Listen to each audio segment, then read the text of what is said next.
C'est le Radio Cote et son électron libre sur le 104.8, l'émission déjantée du mercredi soir. Alors, monte le son. La science de la ligne de la main s'appelle la chiromancie. Comme diraient nos amis les Grecs, ce mot vient de chiro, la main, et mancie, la divination. Mais c'est au Moyen-Âge que la chiromancie se fait le plus connaître. Même si c'est en cachette, parce que, évidemment, interdit par l'Église.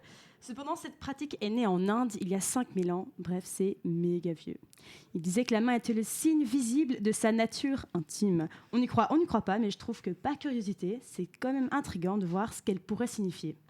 Alors, on va commencer par la forme de la main. Sachez qu'il y a 4 éléments. L'eau, la terre, le feu et l'air. Pour déterminer votre élément dominant, il faut prendre en compte la forme de votre main et la sensation que vous donnez au toucher, enfin quand on vous serre la main, quoi. Donc, une paume plutôt carrée, avec des doigts petits, un peu potelés, comme ça.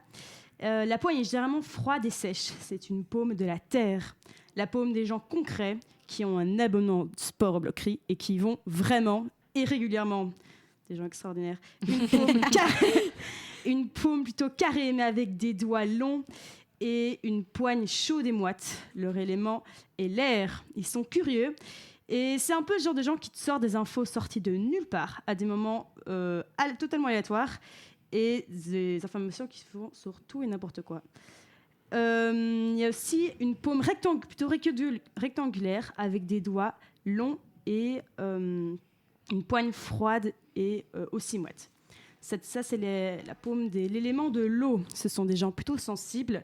Et c'est le genre de gens qui, au côtes, voudraient désespérément avoir un animal de compagnie, mais savent que c'est impossible. Coucou, c'est moi. Moi aussi. Non. Enfin, si. Et donc, pour finir, une paume rectangulaire avec des doigts courts, aussi potelés. C'est une poigne chaude et sèche qui correspond à l'élément du feu. Ce sont des gens impulsifs. Ces genres de personnes, enfin du coup beaucoup moins avec ce confinement, mais qui en soirée disparaît. Alors elle a rencontré des gens super sympas, qui a retrouvé des vieux amis, et elle s'amuse très bien, mais quoi qu'il en soit, tu ne la vois pas.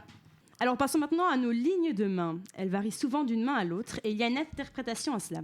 Pour un droitier, sa main gauche représente sa nature profonde et sa main droite, comment il ou elle a su s'adapter aux circonstances de la vie.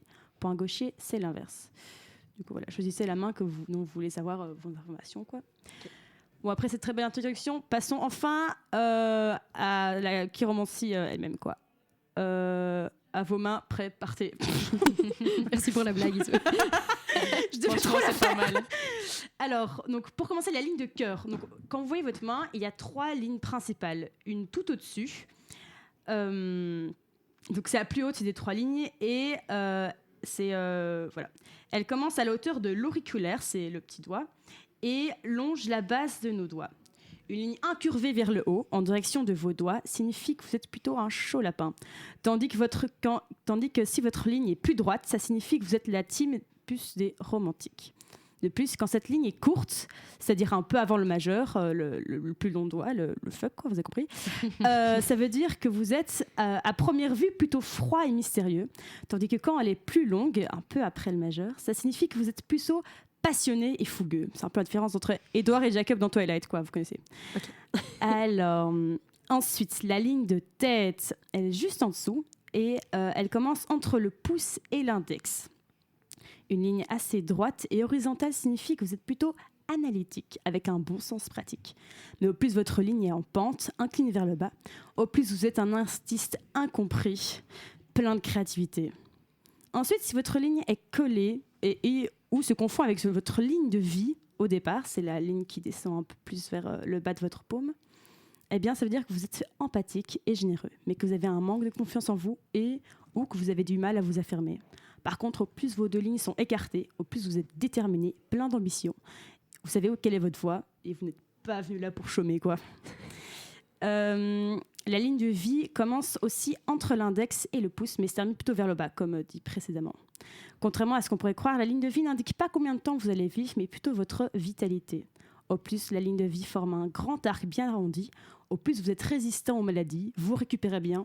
Bref, vous êtes genre de asymptomatique du Covid, ou ceux qui ont un peu de fièvre 2 jours et puis plus rien. Des gros bâtards. Ensuite, c'est idem pour le tracé. Au plus, votre ligne est profonde, au plus vous avez une grande force physique, de l'énergie, mais c'est aussi la ligne des gens un peu anxieux. L'inverse, c'est pour ceux au tracé faible et aux arcs plutôt droits. Ils ont un manque de résistance et de récupération, une santé fragile, un manque de courage, une froideur des sentiments. Bref, la chiromancie vous souille un peu et ça fait de la peine. Bon, en vrai, il y a encore plein d'autres lignes avec plein d'interprétations. Du coup, si ça vous intéresse, je vous invite à aller visiter le site lire ligne de la main avec des tirés au mieux.com. C'est un site très clair et très bien fait. Je me suis un peu inspirée, j'avoue. Voilà, j'espère que c'était limpide et que vous avez bien tout retenu, que vous savez enfin qui est votre spirituel profond.